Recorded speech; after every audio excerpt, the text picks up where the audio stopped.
ஆத்மா என்பது எனர்ஜி என்று கூறிவிட்டது. இப்போ நாம் புரிந்து கொள்ள வேண்டியது என்னவென்றால், இவ்வளவையும் புரியக்கூடிய உடல் நம்மிடம் இருக்கிறது. எண்ணங்களின் முழுவீச்சு பரிமாணங்களே அறிவாக பெறப்படுகிறது. இவைகள் அனைத்துமே உருவமற்றவை, அளவற்றவை, காற்றை காட்டிலும் மென்மையானவை, ஆனால் சுனாமியை காட்டிலும் மென்மையானவை. ரொம்ப முக்கியமான விஷயம்.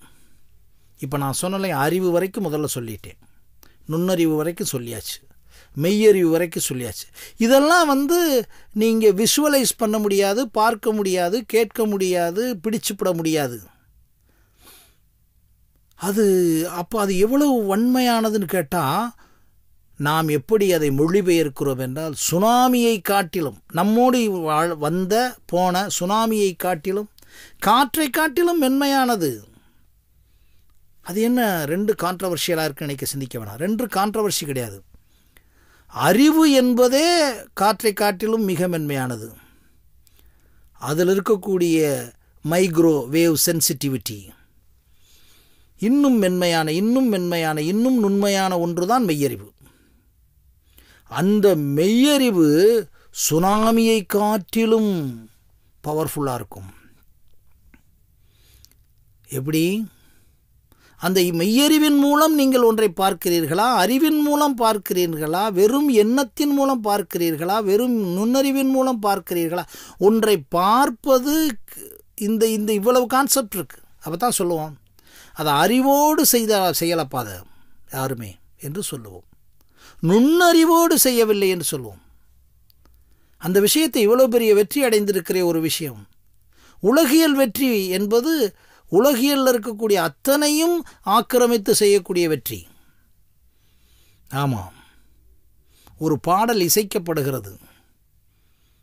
ஒரு 16 ட்ராக் வச்சு, 32 ட்ராக் வச்சு ஒரு பாடல் இசைக்கிறார்கள். அதே பாடலை நாம் ஒரு 2 ட்ராக் வச்சு எடுத்து பாருங்கள், ஒரு ட்ராக் வச்சு எடுத்து பாருங்கள், இல்லை நீங்கள் மட்டும் பாடி பாருங்கள். இப்படி ஒரு பாடலில் இத்தனை ட்ராக்குக்குள்ளேயும் கொண்டு வர முடியுமா என்றால் கொண்டு வரக்கூடிய, அதுக்கு மேலே கிராஃபிக்ஸ் அதில் போகுது. பாடலை எடுத்த பிறகு அந்த பாடலை படமாக்குவது பாருங்கள். ஒரு பாடல் முடிந்து விடுகிறது, அந்த பாடலை வைத்துக்கொண்டு அதற்குரிய சீன்ஸுகளை படமாக்கணும். அந்த சீன்ஸ் எடுத்தாச்சுங்க. அடுத்து பாருங்களேன், அந்த சீன்ஸில் கிராஃபிக்ஸ் சேர்த்து அதில் இன்னும் ஆயிரக்கணக்கான விஷயங்கள் சேர்ப்பது. எவ்வளோ பெரிய விஷயம் பாருங்கள். இது எப்படின்னா, இப்படியே போய் கொண்டிருக்கிறது. அது பன்முனை பன்முனை பன்முனை. அது மாதிரியே இவ்வளவையும் செய்யக்கூடியது என்ன? சாதாரண அறிவில் செஞ்சு விட முடியுமா இவ்வளவு கிராஃபிக்ஸை? முடியுமா? இன்றைக்கி இருக்கக்கூடிய ஒரு படம் உலகம் முழுவதும் ஹிட்டு என்று பேசுகிறார்கள். ரொம்ப சந்தோஷமான விஷயம். எந்திரன் படம் தான். ஆனால் எப்படி ஹிட்டாக இருக்கிறது? பசங்க என்ற ஒரு படம் வந்தது, நாடோடி என்ற ஒரு படம் வந்தது, களவாணி என்ற ஒரு படம் வந்தது. யாருமே நடிகர்கள் இதுவரை வராதவங்க அதில். ஆனால் அதுவும் சூப்பர் ஹிட்டுன்னு சொல்கிறாங்க. ரொம்ப புரிஞ்சுக்கிற வேணும். எந்திரன் படம் 160 கோடி 200 கோடி ரூபாய்க்கு எடுத்த படமும் சூப்பர் ஹிட் என்று சொல்கிறார்கள். எது சூப்பர் ஹிட்? உங்கள் மையறிவில் நீங்கள் திங்க் பண்ணுங்கள். எது சூப்பர் ஹிட்? சூப்பர் ஹிட்னா அப்போ என்ன மீனிங் வச்சுருக்கீங்க நீங்கள்? இதை கண்டுபிடிக்கக்கூடிய அறிவு ஒவ்வொரு மனிதனுக்குள்ளே இருக்கிறது நண்பர்களே. அது உடலிலே இருக்கிறது. அதைத்தான் வேதாந்தம் கூறுகிறது. Super hit, super hit, super hit. Okay, பருத்தி வீரன் சூப்பர் ஹிட்.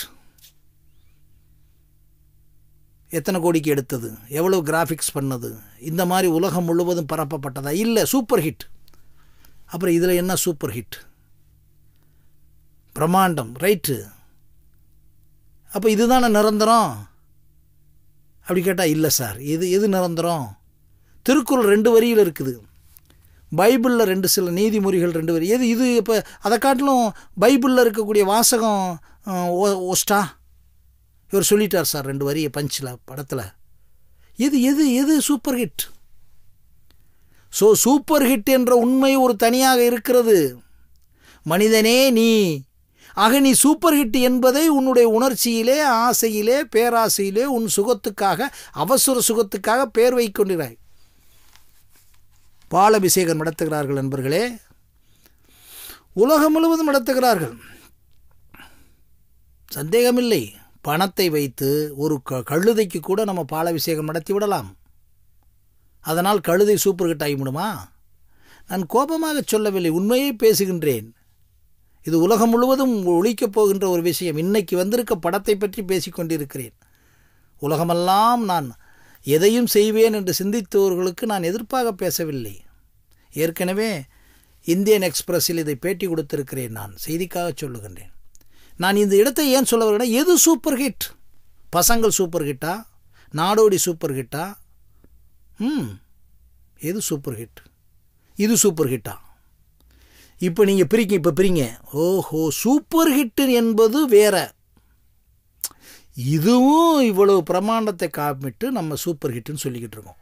நிரந்தரமான சூப்பர் ஹிட் எதுனா அது வேற போல தெரியுதே. அந்த வேறையாக கருதக்கூடிய, இப்போ நான் எதுக்கு வரேன்னா, அதை கருதக்கூடிய ஒரு மெய்யறிவு எங்கே இருக்கிறது? உங்களிடமே நிரந்தரமாக இருக்கிறது.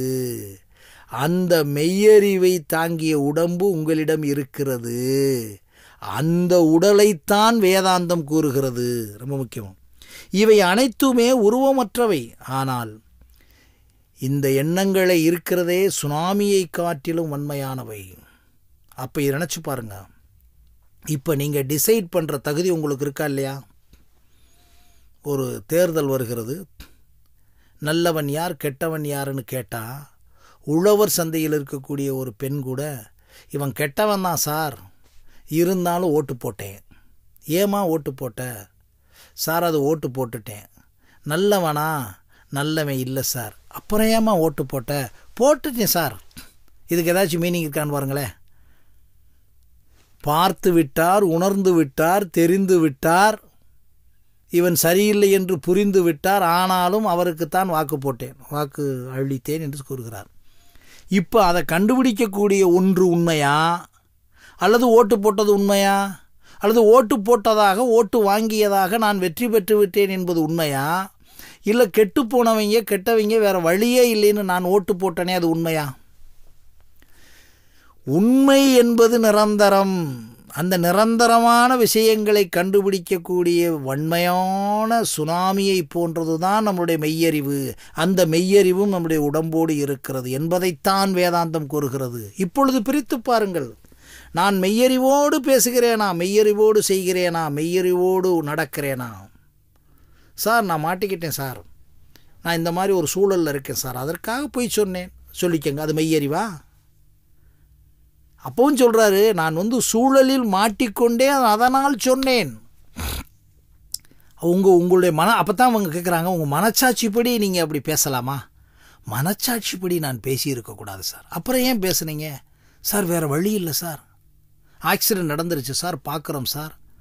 ஆக்சிடெண்ட்டை நடத்தியவர் இந்த மதுரையிலே பெரிய ஆள் சார். ஆக்சிடெண்ட் நடந்தவுடனே யார் ஐ விட்னஸ்னு கேட்டாங்க சார். நான் சொல்லி போலீஸ்கார் எனக்கு எஃப்ஐஆரில் போட்டு போயிட்டார் சார். என்னுடைய வீட்டுக்கு வந்தார்கள் சார், இந்த ஆக்சிடெண்ட்டை சொல்லாத, நாங்கள் வேறு மாதிரி ஆக்கிடுறோம் அப்படின்னு சொன்னார் சார். எனக்கு குடும்பம் இருக்குது சார், எனக்கு வாழ்க்கை இருக்குது சார், நான் ஒரு பிராமண குடும்பத்தை சார்ந்தவன் சார், எனக்கு பயமாக இருக்கிறது சார். அப்போ உங்கள் மனச்சாட்சிப்படி உண்மை வேறா? மனச்சாட்சிப்படி உண்மை வேறு சார். அப்புறம் ஏங்க கோர்ட்டில் இல்லைன்னு சொன்னீங்க? அதான் சார் உலகியல் சிக்கல். ஒரு மிகப்பெரிய மடத்திலே மிகப்பெரிய சாமியார் மாட்டிக்கொண்டார், உங்களுக்கு எல்லாருக்கும் தெரியும். உலகம் முழுவதும் போற்றி வந்த ஒரு மிகப்பெரிய சாமியார். அவருடைய வழக்கு என்ன ஆகினது உங்களுக்கு தெரியும்.